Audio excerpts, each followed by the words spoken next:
Hi, friends. Today, I just want to share with you a little bit of my first day of workshops this week. I had an hour-long session with many people in a Zoom room this afternoon. It was a real pleasure. And I am going to share my sort of opening monologue and the journaling exercise that I asked everybody to do, and a little bit of snippet of our ending. If you are interested in joining us for day 2 or day 3, this would be Wednesday the 13th or Friday the 15th. You can still register at the link that is in the show notes, and I would love to see you there. Meanwhile, enjoy What Got You Here Won't Get You There, day 1. What got you here won't get you there. A lot of the people that I speak to are musicians, are teachers, are performers. And whichever of these roles you find yourself in, or whatever place you find yourself in your own career, in your own musical journey, in your own life journey, I think you are going to find some value here. It is my goal to give you value and ways to think about how you can prepare and set up and create your next step, whatever that is. We're going to do it over 3 days. Today's session is really very much about what got you here. And we're going to look at it together. Tomorrow's activity, tomorrow's session is going to be about, well, where is there? Where do you want to go? On day 3, we'll talk about what are some of the things that you will need, the skills, the attributes, the actions that will be required to move you forward to the place where you would like to go to. And for sure, at the end of this, I am going to invite people to enroll in my Visibility Lab, which is a program I'm going to run this fall. Whether or not that actually feels like a good fit for you, I think you will get value from this week's experience. So that's my hope.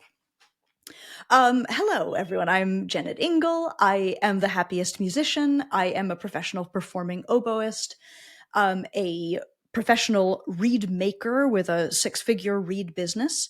And in many ways, I think that my performing life as an oboist and my reed business life are maybe the least interesting things I do, because I've become so fascinated in recent years with the art of leadership, of teaching, of facilitating, of really helping other people, coaching, to find what their best direction is.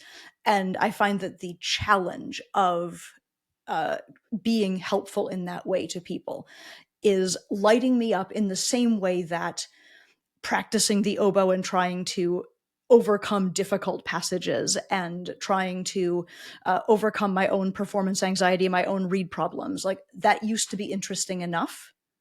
And I began to find that it was not interesting enough to me anymore. I'm a creative person, I'm an imaginative person, and I like setting challenges. And so it's been really enjoyable for me to take on the Crushing Classical podcast. It was really enjoyable for me to write my book, The Happiest Musician, and it has been so enjoyable for me to step into this kind of coaching roles. My premise for these sessions this week, is that at a certain point, we all kind of hit the wall or hit the ceiling of what we can accomplish by doing the same things we have been doing.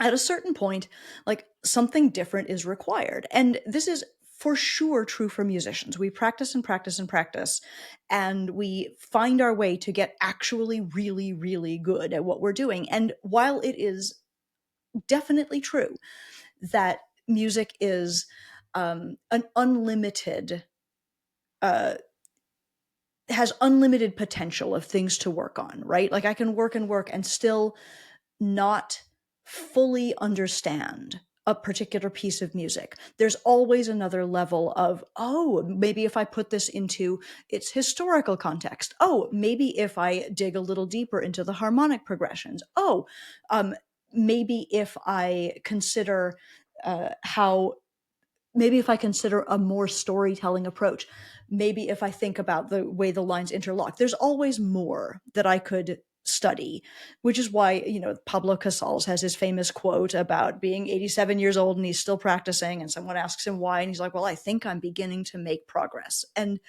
sure, there is always more that we can work on.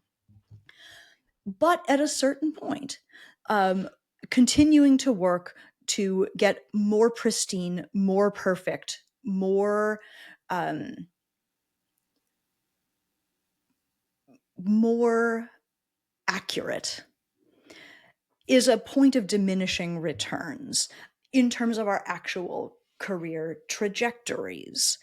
Um, I believe that this is also true in the realms of other businesses, other professions, right? If you are a conductor, of course, you work and work at your visual technique, your body language. Of course, you keep working in your mirror, you keep working at score study, but in order to actually vault into the next level of performance possibility, something else is required, and it is probably management or connections with other humans or opportunities that are lacking. I have to believe that this is the case in other professions about which I know nothing. In the corporate world, I have to believe that this is the case for librarians, that at a certain point, you have done all of the internal work that is actually productive to do, and moving to a next step requires something different, a different kind of opportunity, a different kind of searching, a different kind of effort. And so this week I would like to start discovering that, but I'm going to start uh, by let's talk about what got you here. And I'm going to ask us to do a little journaling exercise. So if you have something to write with and something to write on, we're going to dig that out. It could just be a document on your screen also. And I would like you to think about something that you did recently that you, or something that you accomplished recently that you feel really proud of, that felt really good. So this could be a performance that went extremely well that you're delighted with. This could be an accomplishment within your non-musical career. This could be a student of yours that achieved something astonishing that you're still glowing about. Um, whatever this is, whatever this recent event, accomplishment, concert, let's pinpoint that. And of course, it does not have to be the single best thing that has ever happened to you, just an example of something recently that you're pleased with. And I would like you to take your paper, if you've got a paper, and divide it into 3 columns. So we're going to spend maybe 10 minutes thinking about the factors, the actions, the strengths, the things that you did that actually got you there. Now, I promise I will be quiet at some point and let you actually do that, but that time is not yet because I'm still talking, still thinking.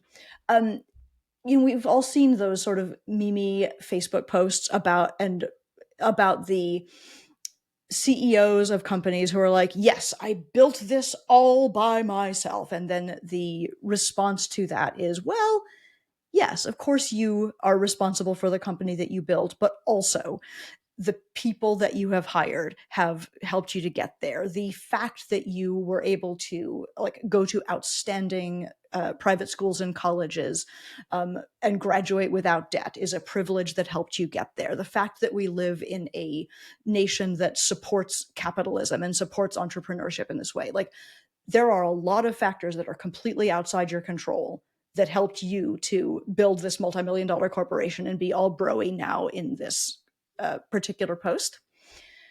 So, and these things are true. Every person, if they are writing a professional bio or if they are standing up to accept their Oscar speech, is appropriately going to thank their parents and thank their teachers and thank the people who got them there. And those are real. So in one of your 3 columns, if you could just note Like, these were out, this is privilege. This is outside my control. These are things that happened for me to make this possible. In one of your columns, I would like you to note um, strengths of yours or talents of yours that helped you to be there. Like, I had so much success in this concert because it was it was a piece that really suited my strengths. It really allowed me to like dive into the deepest possible version of my vibrato. It was successful for me because I am good at this. This experience was a success for me because I am good at these things.